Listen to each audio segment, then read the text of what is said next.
नमस्कार दोस्तों, मेरा नाम वीरेंद्र प्रताप गिरी है। इस वीडियो में हम लोग बिना तथ्यों का कोई बड़ा बोझ ला दे ये समझेंगे कि अंग्रेज भारत में अपना इतना बड़ा विस्तार कैसे कर पाए, मतलब कि भारत को गुलाम कैसे बना पाए। इस बात को यहाँ से शुरू करते हैं कि 31 दिसंबर सन 1600 में अंग्रेजों ने एक कंपनी बनाई जिसका नाम था ईस्ट इंडिया कंपनी। और ये जब बन गई तो ये मसालों के व्यापार के लिए बनी थी और मसालों के व्यापार के लिए ही ये भारत में आई और यही धीरे धीरे पूरे भारत में व्याप्त हो गई, पूरे भारत में फैल गई। और जब ये पूरे भारत में फैल गई और भारत का शोषण करने लगी तो 1857 में जो क्रांति हुई थी, झांसी की रानी वाली क्रांति, तो उस क्रांति के तुरंत बाद 1858 में इन अंग्रेजों ने एक बिल पास किया।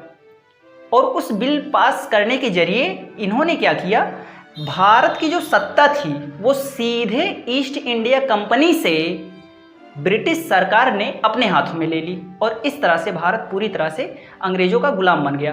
अब इसकी शुरुआत कैसे हुई, तो इसकी शुरुआत को आप समझना चाहते हैं तो इसको ऐसे समझिए कि उस समय भारत की स्थिति क्या थी। आप नक्शे में ये जो ग्रीन वाला एरिया देख रहे हैं, उस समय जब अंग्रेज आए थे ये पूरा का पूरा मुगल साम्राज्य था, यानी ग्रीन वाला एरिया पूरा मुगल साम्राज्य है। और दक्षिण भारत में जो नीचे की तरफ है उसमें कुछ फ्रांसीसियों का कब्जा है और कुछ पुर्तगाली हैं और कुछ वैसे भी छोटे छोटे सूबे हैं उसमें। तो इस तरह से पूरा का पूरा भारत है। देखिए, मुगल साम्राज्य सबसे बड़ा, भारत का सबसे बड़ा हिस्सा था। जो पूरा का पूरा मुगल साम्राज्य है ये 16 लगभग सूबों में बटा हुआ था। बाद में ये 20 सूबों में हो गया था। अलग अलग शासनकाल में सूबे की संख्या घटती बढ़ती रही है। तो पूरा का पूरा मुगल साम्राज्य कई सूबों में बटा था और उस सूबे में सूबेदार नियुक्त होते थे और ये सूबेदार के अंडर में बहुत सारे कर्मचारी होते थे और ये सब मिलकर एक सूबा चलाते थे। और सूबेदार जो होता था ना, वो उस सूबे का लगभग राजा होता था और वो उस क्षेत्र में रहने वाले लोगों से कर वसूलता था। सारे सूबे के लोग, सूबेदार, कर वसूलते थे और उसे केंद्रीय सत्ता के पास में जो मुगल दरबार है वहाँ पर पहुँचाते थे। तो ये काम होता था। हर सूबेदार अपने आप को हमेशा चाहता था कि स्वतंत्र राजा बना ले और जो कर अपने क्षेत्र में वसूल रहा है वो केवल अपने पास रखे, ना कि केंद्रीय सत्ता के पास में पहुंचाए कुछ हिस्सा उसका। वो स्वतंत्र हमेशा से होना चाहता था। अच्छा, मुगल दरबार जो था वो मुगल दरबार भी षड्यंत्रों का एक केंद्र बन चुका था। वहाँ पर जितने भी कर्मचारी थे, जितने भी मतलब लोग दरबार में रहते थे, वो सारे के सारे लोग इतने स्वार्थी हो चुके थे जब अंग्रेज आए उस समय तक कि सब के सब अपने घर भरने में लगे हुए थे। वो ज़्यादा से ज़्यादा लूट कर अपने घर को भरने में लगे थे। राजा की चटुकारिता करना, ये सब बहुत सारा प्रपंच का वो समझ लिए ढेर बन चुका था मुगल दरबार। और जो सूबेदार थे, ये सूबेदार मान लीजिए 100 रुपया वसूले तो 10 ही पहुंचाते थे मुगल दरबार में और कहते थे कि 20 मिला था, 10 ले लीजिए, और बाकी पूरा 90 अपना खुद खा लेते थे, बांट लेते थे। तो इस तरह से लूट खसूट चल रही थी।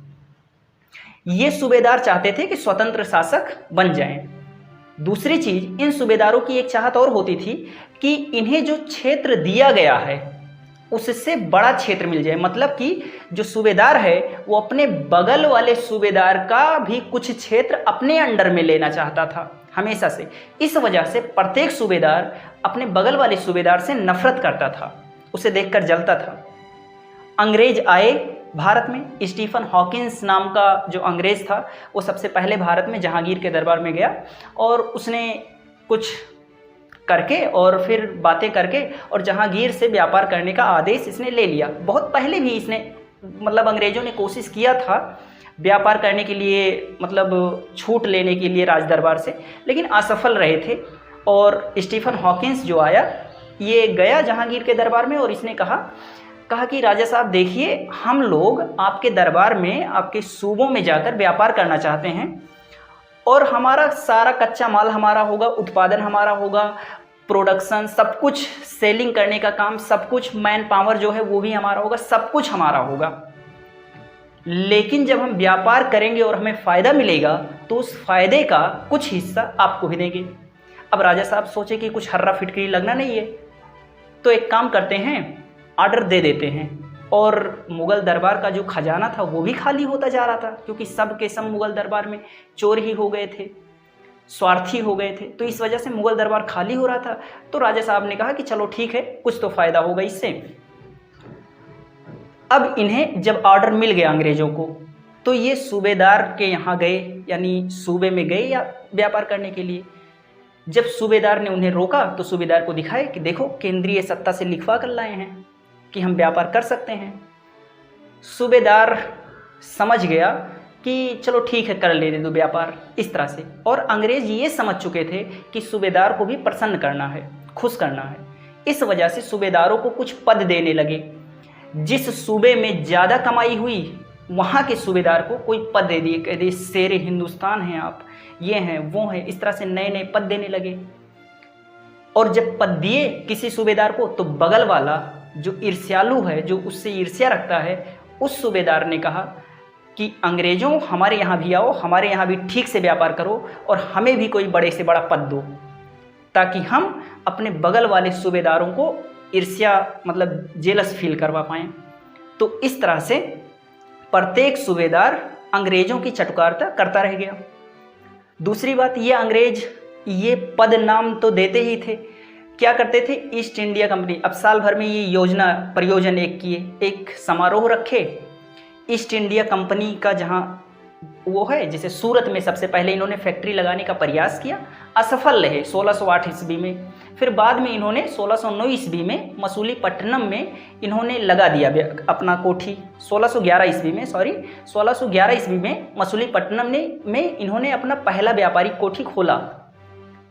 और सूरत में फिर 1613 ईस्वी में अपनी व्यापारिक कोठी खोली। तो इस तरह से इनका जो ईस्ट इंडिया कंपनी का मुख्यालय होता था, वहाँ पर ये कई सूबेदारों को समारोह में बुलाते थे। अब सारे के सारे 20 सूबेदार खड़े हुए हैं, कहे कि फला सूबेदार हाजिर हों। अब फला सूबेदार आ रहे हैं और कहा गया कि तोपों की सलामी दी जाए। अब जैसे ही फला सूबेदार आए, 3 तोपों की सलामी दी गई, ठाए ठाए ठाए 3 तोप दगे। सूबेदार साहब का सीना गर्व से चौड़ा हो गया है, वो जाकर स्टेज पर खड़े हैं। अब दूसरे सूबेदार की बारी है। अब दूसरे सूबेदार भाई आए, अब दूसरे सूबेदार आ रहे हैं, 5 तोपों की सलामी दी जाए। 5 तोप ठाए ठाए ठाए दग रहे हैं। 5 तोप क्यों? क्योंकि इनके यहाँ ज़्यादा फायदा हुआ है, अंग्रेजों को इनके यहाँ ज़्यादा व्यापार हुआ है, इस वजह से इन्हें 5 तोपों की सलामी दी जाएगी। अब ये आकर खड़े हुए और ज़्यादा चौड़े होकर। फिर नए वाले आए, नए वाले अगले सूबेदार आ रहे हैं, नए सूबेदार आ रहे हैं, इन्हें 7 तोपों की सलामी दी जाए, इनके यहाँ व्यापार में और ज़्यादा फायदा हुआ है। अब इस तरह से जिसको 11 तोपों की सलामी दी गई, किसी को 1 तोप की सलामी दी गई। अब इस तरह से तोपों की सलामी दी गई, तो जिसे 1 तोप का सलामी मिला, उसे जिसे 12 तोप की सलामी मिली है, उससे ईर्ष्या फील होता था, मतलब जेलस फील होता था, उससे थोड़ा सा घृणा होता था। ये आपस में नफरत करते ही थे। जिसको 1 तोप की सलामी मिली थी, उसने अंग्रेजों से कहा कि आओ हमारे यहाँ, पूरा का पूरा क्षेत्र तुम्हारा है, इतना ज़मीन मैं लिख दे रहा हूँ, इस तरह से सुविधाएं दे दे रहा हूँ, मुगल दरबार में जाकर तुम्हारी चापलूसी करूँगा तुम्हारे तरफ से, ये वो, और अगली बार मुझे चाहिए 20 तोपों की सलामी। इस तरह से चटकारिता करते करते सारे सूबेदार धीरे धीरे अंग्रेजों के पक्ष में होते चले गए।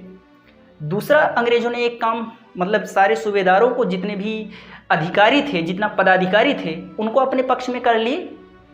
तोपों की सलामी देकर बहुत सारी क्रियाओं से उन्हें अपने पक्ष में कर लिए। जो गरीब जनता थी, जो कर देती थी, उसके लिए ईस्ट इंडिया कंपनी में बहुत सारे सुनहरे अवसर दे दिए रोजगार के, जिससे उन्हें पैसा मिलने लगा।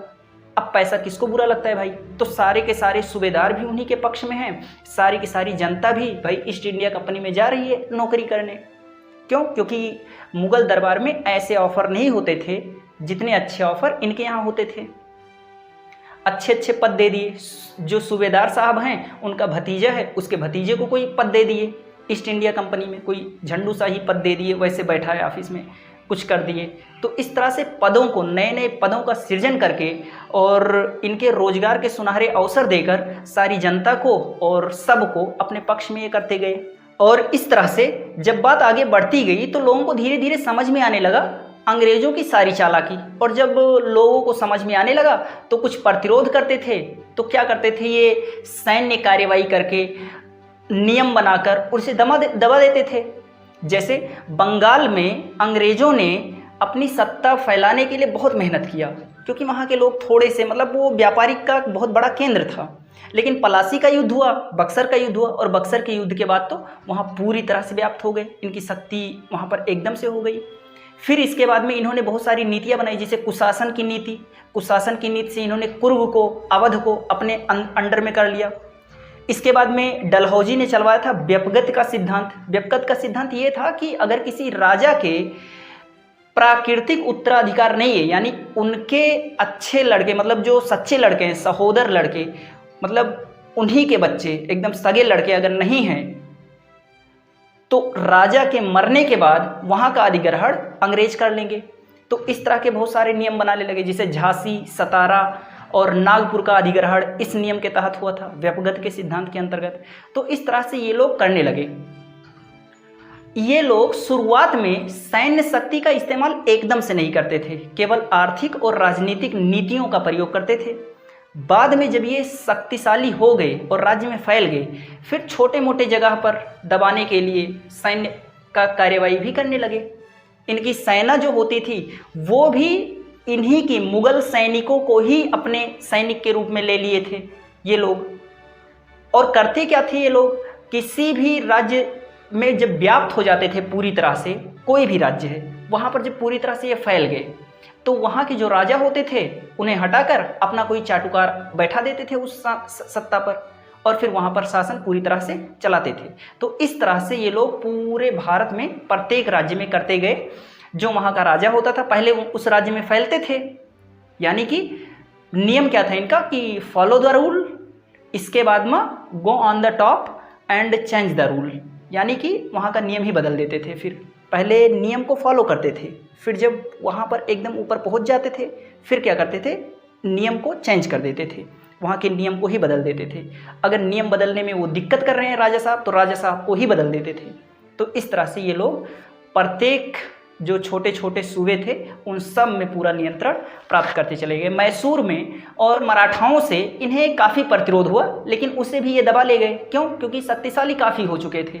तो अब छोटे मोटे मान लो कहीं पर कुछ प्रतिरोध हो भी रहा है तो थोड़े से प्रयास से ये दबा ले जाते थे। अच्छा, ये जब कहीं पर ऐसा करते थे, वहाँ के शासन को हटाए या वहाँ पर बहुत ज़्यादा परिवर्तन किए, तो ये इतना ध्यान रखते थे कि वहाँ की जो जनता है वो जनता ना भड़क जाए, और जनता ना भड़के इसके लिए ये दो नियम लगाते थे।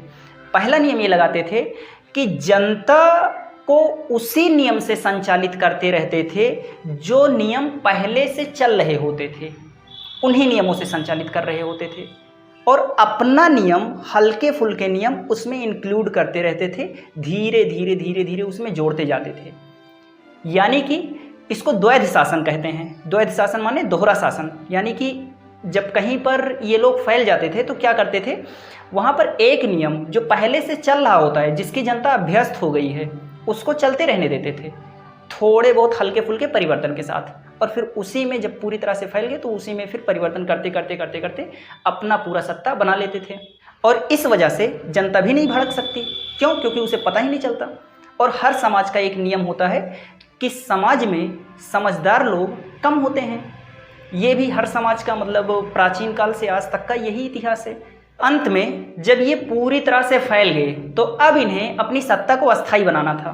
तो सत्ता को अस्थायी बनाने के लिए ये पूरे जनता के, पूरे भारत के नस नस में ये चीज़ घोल दिए कि आप लोग असभ्य हैं, यानी कि बहुत ही पिछड़े लोग हैं, और आपको सभ्य बनाने का काम हम लोग कर रहे हैं। और इस तरह से ये लोग शिक्षा में परिवर्तन करना शुरू किए, और शिक्षा में धीरे धीरे धीरे धीरे परिवर्तन करते करते और पूरे भारत के माइंडसेट को अपने अकॉर्डिंग धीरे धीरे ढाल लिए। इस वजह से आज भी कुछ लोग कहते हैं कि अंग्रेजों ने भारत का आधुनिकीकरण किया, मतलब कि भारत को रेलवे दिया, सती प्रथा और बाल विवाह जैसे बहुत सारे भारत में बुरे कानून थे, कानून में सुधार किया, इस तरह से किया, उस तरह से किया, अंग्रेजों ने भारत के लिए बहुत कुछ किया, ऐसा बहुत सारे लोग कहते हैं। तो इसका तर्क क्या है?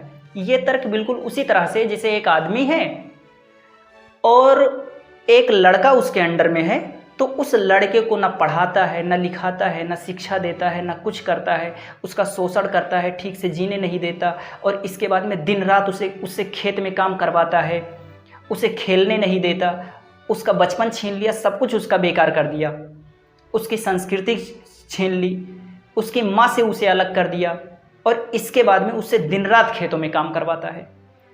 और दिन रात खेतों में काम करते करते बेचारा बड़ा हुआ है लड़का। और लड़का जब 21 साल का हुआ है तो क्या हुआ कि वो शरीर से थोड़ा तंदुरुस्त है।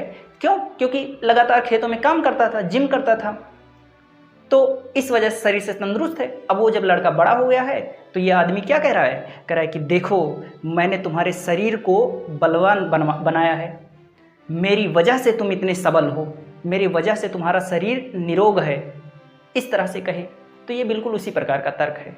अंग्रेजों ने भारत को ठीक से लूटा, अच्छे से लूटा, और लूटने के लिए उन्हें कुछ व्यवस्थाएं मजबूरी में करनी थी। रेलवे उन्हें मजबूरी में बनाना था, नहीं तो वो लूट के कैसे ले जाते।